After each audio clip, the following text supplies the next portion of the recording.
তাহলে তুমি যাচ্ছ? আমি এই সুযোগটা কোনোভাবে হাতছাড়া করতে চাচ্ছি না। আইনা প্রজেক্ট, এটা আমার ফিউচারের জন্য খুবই দরকার। আর আমাকে? আমাকে দরকার নেই তোমার? তুমি কি একটাবারও ভেবেছো চলে গেলে এরপর কি হবে? তুমি জানো যে আমি তোমার জন্য কি ভাবি না ভাবি। যদি এখন বিয়ে ঠিয়ে করি তাহলে আমার সব গুলিয়ে যাবে। তার মানে আমি সব গুলিয়ে দিচ্ছি? কেন বুঝতে চাচ্ছ না? আমি যদি 6টা মাস সবকিছু ভালোভাবে হ্যান্ডেল করি তাহলে আমরা একটা স্টেবল লাইফ পাবো। আমরা?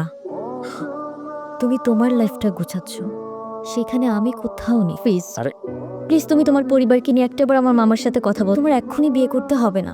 তুমি যা করার চায়না থেকে এসেই করো। আমার মামা, নানু ভাই সবাই রীতিমতো পাগল হয়ে যাচ্ছে বিয়ের জন্য। আমাকে শুধু 7 দিন সময় দিয়েছে। আমি আর পারছি না রাফিজ। তুমি কেন বুঝতেছো না? সারাক্ষণ শুধু কান্নাকাটি করবা আর নিজেরটাই ভাববা। আমারটা ভাবতে শিখো তরি।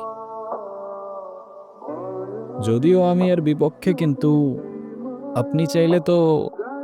একজন মায়ের পক্ষে নিজের সন্তানকে মেরে ফেলা এতটুকু সহজ না। তার হৃদস্পন্দন, তার প্রাণ এখন আমার শরীরে। আমি কিভাবে থামিয়ে দেবো সে প্রাণ? বুঝলাম। আর তাই তো সেই প্রাণের সাথে সাথে নিজের প্রাণটাও থামিয়ে দিচ্ছিলেন। হ্যাঁ, চেয়েছিলাম, কারণ আমি নিজের পাপের বোঝা নিজে বইতে পার। সন্তান, আমার সন্তানের দিকে কেউ আঙুল তুললে আমি সহ্য করতে পারবো না। সবই বুঝলাম, কিন্তু এটা মনে রাখবেন যে আপনার ভুলের প্রায়শ্চিত্ত না সেই নিষ্পাপের জীবন দিয়ে হবে, আর না আপনার জীবন দিয়ে। জীবনের এই মুহূর্তে এসে আমি সত্যিই জানি না আমার কি করা উচিত, কোথায় যাওয়া উচিত। তাহলে আমি বলবো আপনি বাড়িতে চলে যান, কারণ সেটাই হবে যেটা আপনার তাকদিরে লেখা আছে।